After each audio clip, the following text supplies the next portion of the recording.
Now, Mr. Sachin Pilot. धन्यवाद mister साकू. एक minute में. Sir, Mr. Sachin Pilot. Yeah, thank you. I wish to start first of all by thanking all the honourable members of Parliament who have been patient and have given their inputs on this very important. And no to the chair, eh? The chair I'll thank in the end. Sir, 13 honourable members of Parliament have spoken from all sections of the House. And as we all know, every legislation this Parliament passes is historic in some way or the other. But I would like to mention that this is the second time in the last 100 years that we are, as a country, going to make a new companies law. By passing this bill today, this House will replace the Companies Act of 1956. Sir, many laws are made, many bills are passed, but it's pertinent to mention that this particular bill has travelled a great distance. This bill started with a report, Mr. Irani's recommendation committee report. It was placed in Parliament, in the Lok Sabha. It went to the Standing Committee, not once, but twice. And I'm happy to report to this House that in both the Standing Committee recommendations, a total of 193 recommendations were made on this bill. 96% of the recommendations of the Standing Committee have been accepted while this bill has been made. Sir, the need of the nation today is to create an ecosystem, is to create a regulatory environment where we are able to infuse growth. Today, a country of 1.2 billion people, as a nation, we are requiring to produce between 12 to 15 million new jobs every year. And some of our colleagues have mentioned that when this bill was first made, this act was made in 56, our economy was a command and control economy. India has travelled a great distance in the last 60 years. We are now an economy that's more than $1 trillion worth. We must, as a nation, also try and see how we are able to maintain and retain the growth momentum. And I think by making a new act on the companies, we are giving another push towards creating the impetus for growth, for prosperity, for betterment of our society. So the 21st century has brought along with it multiple challenges. India has had great amount of growth. India's place in the world is now something that the world has to reckon with. India's presence, our geopolitical presence, our economic strength is something that the whole world now not only acknowledges but admires. While in the last 18 months or 2 years, our growth may have slipped, but it is also a fact that India remains the second or the third fastest growing economy for a country the size of India. While we make new legislation, sir, we have also to understand that as Indian companies are going overseas and making a mark for themselves, foreign companies are investing in India. We have got to be able to align some of the global best practices into our legislation, into our laws. The Companies Bill 2012, we have now gone into 2013 because the Lok Sabha passed this bill in December last year. This Companies Bill, the core focus of this bill is to enhance transparency, to give good corporate governance, to ensure regulation that is complied with. And I'm one of those people, sir, that believes that we rather have less regulation, but 100% compliance. There is no point in having 1,000 regulations and companies are only meeting half of those. So fewer, less regulations, but important ones, and then we must be very, very severe on non-compliance of those regulations. We are trying to make the system more transparent. We are encouraging self-reporting. We are encouraging more disclosures. We are looking at e-governance within the corporate governance. And the word governance has always been related to government. It is only in the last 1 or 2 decades that the word corporate governance has taken has had a resonance in our mindsets. There are many points that the honorable members have brought out, and I will try my best to respond to each of the honorable members' suggestions and views. Mr. Manishankar Iyer spoke about a lot of things, including economic theory and how we need to understand the global reality as well as the Indian reality. So the fact is that in India today, we have more than 1 million companies. When the Act was first made in '56, there were hardly a few thousand companies. So there has been a paradigm shift in the economic landscape of our country. We did not have e-commerce even 20 years ago. So new companies have emerged, new revenue models have emerged, new technologies have emerged. So the law that we have in India today must be compliant with the latest technologies, the latest challenges, the latest innovations that are happening around the world. And we must, like I said earlier, be able to foster this growth. And more importantly, sir, to my mind, any economy that has become a developed economy has relied on the small and medium enterprise. The blue chip companies are always there for large investments and large turnovers, but whether it's Japan, Germany, or US, the small and the medium enterprise companies deserve and need a lot of our attention. Therefore, the few things that we talked about, the one-person company, almost every member mentioned the new concept of one-person company. So the intent behind having this new initiative is the fact that in India, we have a lot of people who are artisans, craftsmen, weavers, and they work as individual workers. We want these people to have the same rights, the same credit facilities, the same recognition as companies without having the multiplicity of compliances. A simple artisan or a craftsman working in any part of our country should be able to avail the benefits of having an incorporation without having the complexities of the lot of disclosures and audits and reporting that large companies do. So we made a distinction between a limited company and a one-person company, which is a new initiative. And I'm hopeful that this initiative will take ground in India and encourage a lot of young people, a lot of craftsmen, weavers, artisans to take this advantage of having access to banks, access to credit facilities. Because, sir, all over India today, there are 6.5 lakh villages. There are not more than 38,000 bank branches in our country. How do we relate the small and medium companies, one-person companies, small entrepreneurs, young people, budding people with a lot of innovation, capacity, imagination, hard work? How do we bring them into the formal work culture of our country? This has been one of the initiatives of this bill. Sir, our Honorable Member of Parliament, Mr. VP Singh, made many suggestions regarding the auditors, the number of clauses in this bill. Sir, it's a heavy bill, as you can see. It has taken some effort. But I'm happy to report to this House that while this bill was being made, no effort was spared to consult every single stakeholder. And I'm happy to confess that no legislation and no bill is perfect. But we have tried with all honesty and with all openness to include everyone's views. Now, not everybody's views will align with what we think, but the honesty in approach in incorporating people have different views. They're stakeholders, shareholders, workers, political parties, companies, Chamber of Commerce. Everyone has come and given suggestions, and we have tried to incorporate most of these views as we formulated the bill. And I would like to assure, through you, sir, this House, that while this bill is being passed today, in the process of making these rules, a lot of members also mentioned about the number of rules that need to be prescribed. I want to assure honorable members that while we draft the rules, once this bill is passed, we will put on the website the various rules that we are drafting, and again solicit all your views to see how various speeches that you made today and all the inputs that you're getting, we're able to formulate that. Because, sir, this bill is not just the Ministry of Corporate Affairs. This bill is not just the Government of India. This bill will usher in a new era for our nation, for our country, for our economy. And I think we all need to work together to make sure that this bill for the next 2 or 3 decades will really clearly outline the positivity in our economy.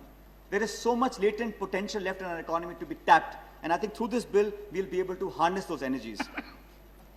Sir, Mr. Baghel, जो Bahujan Samaj party के हमारे माननीय सांसद हैं, उन्होंने बहुत जोश से इस बात को बोला कि जहां पर हम महिलाओं का प्रतिनिधित्व चाहते हैं बोर्ड के ऊपर, और मुझे खुशी है सर, इस बिल के अंदर हमने प्रावधान रखा है कि सर्टेन क्लास ऑफ कंपनीज, कम से कम एक महिला आपको बोर्ड पे डायरेक्टर बनानी होंगी। आप एक से ज्यादा बनाना चाहें वो आपकी श्रद्धा है, लेकिन कम से कम एक महिला आपको on a prescribed set of companies will have to put one member as a woman member as a director. Because sir, जो जेंडर पैरिटी है देश में, आज हम लोग बहुत सारे हमारे सामने ऐसे हादसे आते हैं जहाँ हमें लगता है कि हमारा संस्कृति, हमारा इतिहास, जहाँ पे हमने महिलाओं को बहुत ऊंचे पदों पर रखा है, ऊंची सोच हम देखते हैं, लेकिन हमारी कार्यप्रणाली में, हमारे कॉर्पोरेट सेक्टर में यहाँ पर बहुत पैरिटी है, जहाँ पर महिलाओं का जो रिप्रेजेंटेशन है लगभग 0 के बराबर है। उसमें बढ़ोतरी के लिए हम लोगों ने कहा है कि बड़ी कंपनीज रखेंगी और हम सब लोग अगर बाद में चाहेंगे तो इनका रिप्रेजेंटेशन और बढ़ा सकते हैं, लेकिन ये एक प्रावधान हम लेकर आए हैं। वहाँ पर आपने कहा है कि इसमें जो हम समाज जो दलित है या आदिवासी का है, SC ST का है, वहाँ का रिप्रेजेंटेशन हम इंश्योर करें। मेरा सुझाव ये है बघेल साहब को कि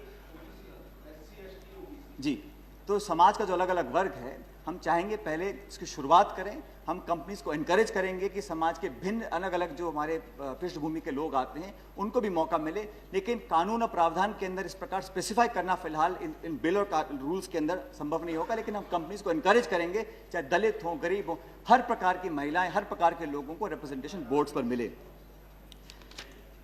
sir, Mr. Rajiv is not here from the CPM. He made a few comments about the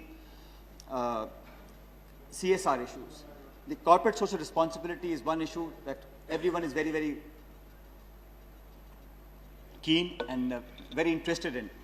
I'd like to point out, sir, corporate social responsibility is now for the first time being put as a part of a statute. Sir, I would like to place on record my personal great appreciation for the amount of work the corporate sector has already done. There are innumerable examples that Indian corporate sector has contributed in doing social responsible behavior. We are providing for the first time to the corporate sector a structured format for them to report what it is that they're doing, and also to give a framework to the activities that the companies are able to do through their profits. Now, a certain class of companies will qualify to do CSR.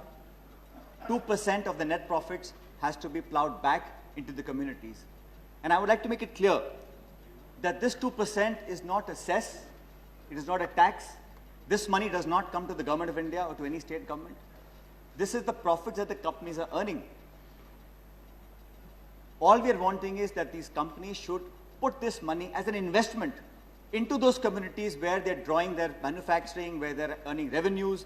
And this figure of 2%, this concept of CSR is not something that we have developed in an opaque fashion sitting in one ministry or one room. This has been debated and talked about through the years when this bill was being formulated. Every discussion I've had, sir, with the corporate sector, I feel very encouraged that the Indian corporate sector is willing and more than willing to stand with the...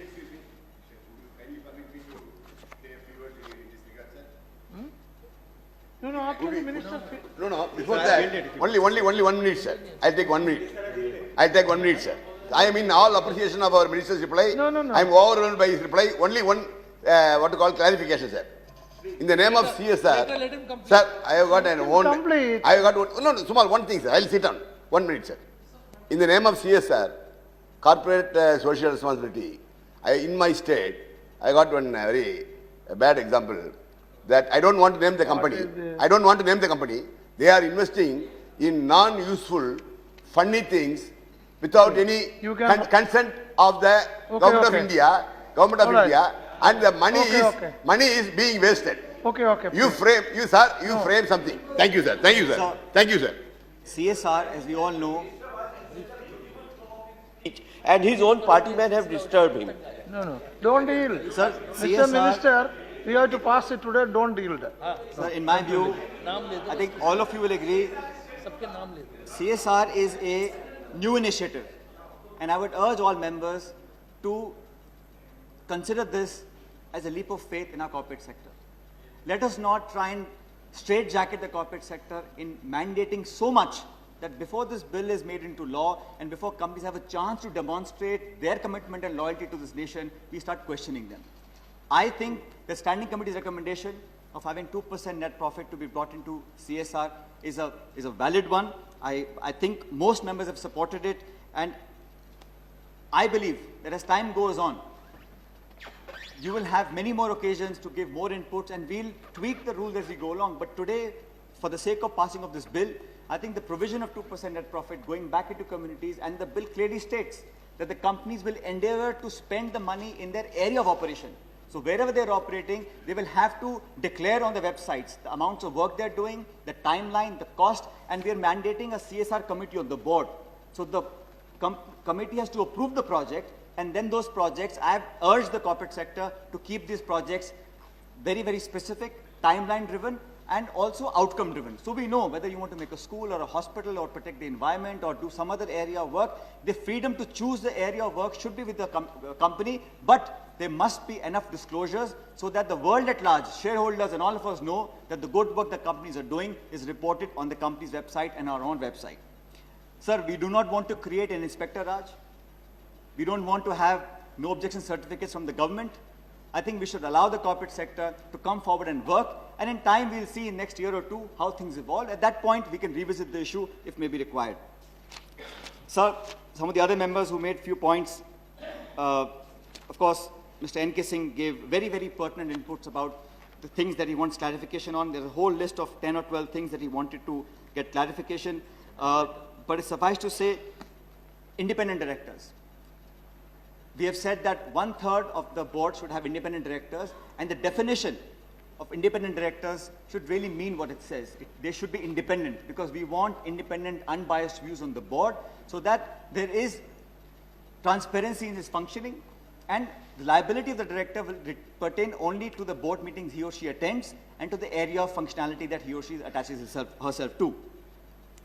One other point was made by one of the members that independent directors should get ESOP. ESOPs are the employee stock options. Now the word employee, independent directors are not employees.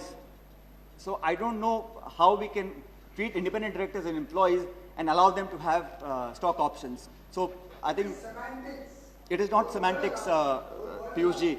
The fact is, independent director is not an employee of the company. No, I think you will agree with me. And sir, I have to say, Piyush Goyal ji, of course, is known to be one of the brightest chartered accountants in Mumbai. But I think over time he's become a better parliamentarian. So his job between an accountant and a parliamentarian is a tough one to decide, but he's done a good job in batting for the profession of chartered accountants. So Mr. Raja also mentioned a few things. Mr. Raja, of course, mentioned a few very important issues about the workers. Sir, in this bill, there is a provision for the employees and the workmen to have a employee welfare trust in which the employees will, through the trust, be able to buy shares of companies and become owners of the company in some shape or form. There is also provision to safeguard the employees' wages and salaries in case of liquidation or the company winding up. So up to 2 years of the wages of employees will be guaranteed over the secured creditors in case of winding up of a company. So while we want to create an environment where workers and employees get all the benefits from this company's bill, we're also, while I haven't gone into too much detail about the CEO's compensation, but we have made it in this bill a part of our bill that the ratio of remuneration of each director to the median employee's salary has to be disclosed. So what the directors are making in terms of compensation and what the average employee is making, that ratio has to be disclosed by the company to the people so that we know what is the difference between the average employee's wage and the salary that the directors are getting.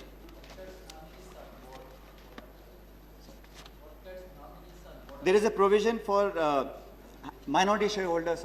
One member of parliament mentioned about the minority shareholders and what sort of rights they have. So we have given the option for companies to have a director who represents the minority shareholders.